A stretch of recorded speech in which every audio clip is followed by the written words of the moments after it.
your hosts, Scott Jarvis and Todd Gordon.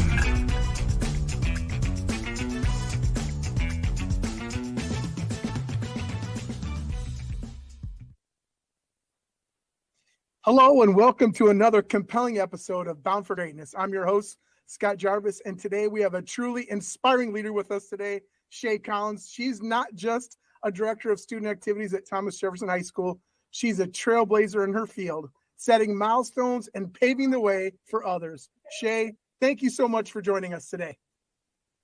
And I just want to say thank you so much for having me. I really appreciate the opportunity to be here and to speak with you. You are the GOAT. Scott, the GOAT. No. And I appreciate you. I don't know about all that. But I've so much wanted you to be on the show for so long. So I'm glad that we ran into each other at the National AD Conference and we were able to get this set up. But Shea, just tell us a little bit about yourself and your journey into high school athletics.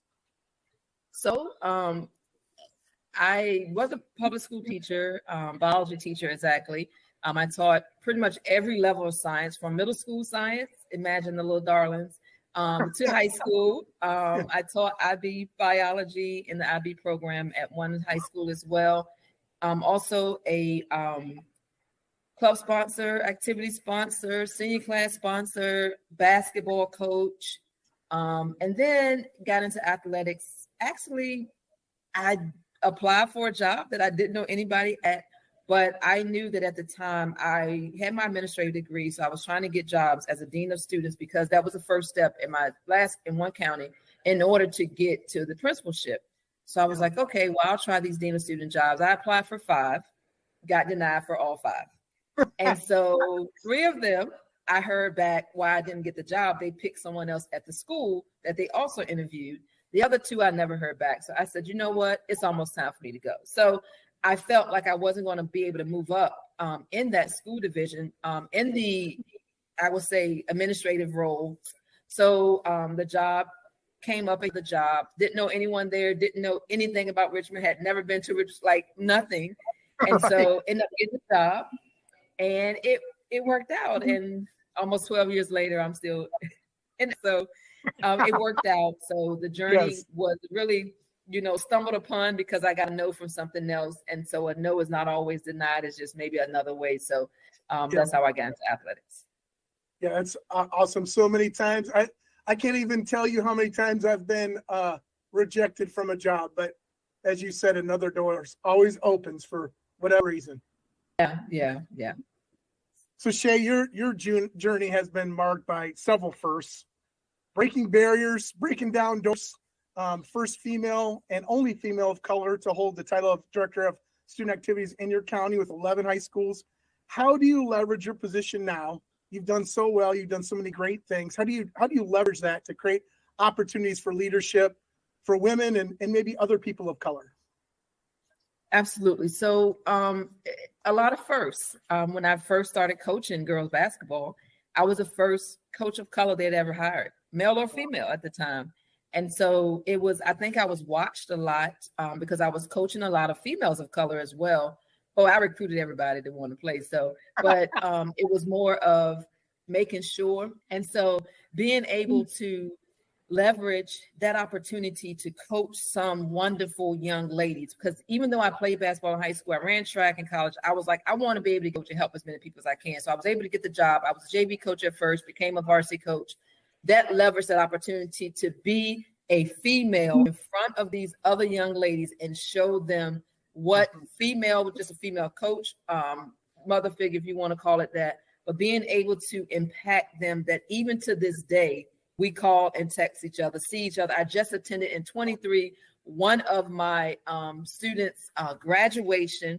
She graduated from Virginia State University, where I'm not going to go back and finish, coach. I hope you're not mad at me kind of girl. And She still played basketball. And I said, no. So she finally decided to go back.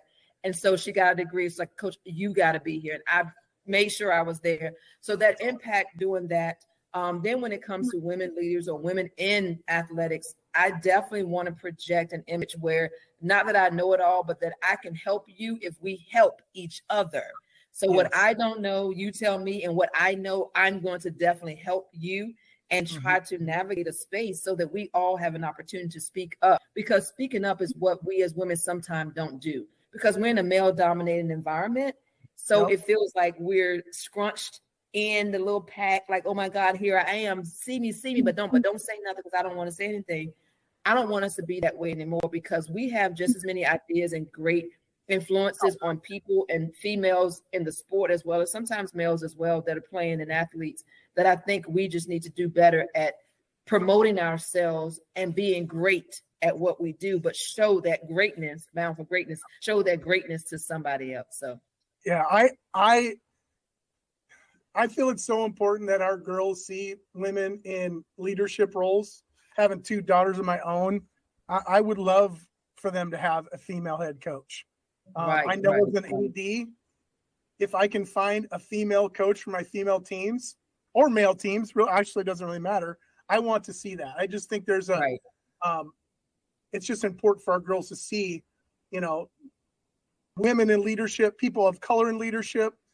So that's super important. So, and I can't ever see Shea Collins ever being quiet. So, oh my God, Scott, I'm quiet. I don't see that at all. I promise. I love it. That's one of the reasons why I love your energy. Whenever we see each other, I get a boost, and I'm sure other people that know you would say the same thing. Like, they think I'm crazy sometimes, but it's okay. Yeah, well, that's all right. Sign of greatness right there. Yeah, okay. Greatness is a sign of greatness. We'll go with that. That's right. So obviously you've had an amazing career, but can you delve into your personal why or your purpose that really fuels your dedication to leadership and athletics and education? What really motivates you to continue making, that positive impact? You talked about your former student athlete who graduated from college. You're continually making an impact on the lives of students, coaches, and your overall community. So I think it is important for, like I said, the young ladies to see the figure who you are, not just their coach. I'm gonna give you this really quick because it just happened. So I went to East Carolina University to watch University of South Carolina. I love Dawn Staley. Like, I love her. Like, I was like, I want to go to Final Four. I couldn't go, but that's neither here nor there. So I was like, when they play close to me, I am going. I'm in Virginia, so not to take a 6.5-hour drive to South Carolina. But they came to North Carolina in Greenville, 2 hours, 2 hours, 15 minutes. I was like, I'm going. I go to the game with 2 of my lady friends. And in that moment, at the end of the game, we're going down to try to meet her, because I was like, oh, I'm not leaving. I get a picture. I don't care I'm taking a picture with her, right? So as we are going down, I hear someone says, Coach Collins. So I'm like, oh my God, who knows me here? Like in North Carolina, like, oh my God, I'm not sneaking. Like, who knows me, So I turn around. It is one of my basketball players from high school.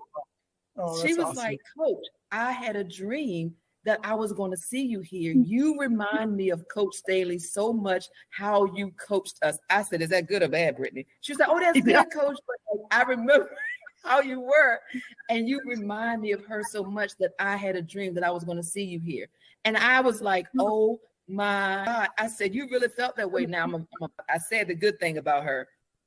And I'm happy that she thought that, because I love Dawn Staley. Yeah. But the reverse side of that was, when we talk about the impact and what motivates us and the positive impact, I put her off my team her senior year. I put her off because my rule was, you don't practice, you don't play. I don't care if you score 50 points, you score 20, you score 30, you don't come to practice, you don't play. She didn't come to practice the day before. So the next day, we're getting on the bus. I forgot the school we're going to. Well, I won't say the school because I know the school. We're going to the game. And so she comes and says, Coach, am I playing today? And I said, you know what, baby? You didn't come to practice, but what you can do is you're going to do stats for us.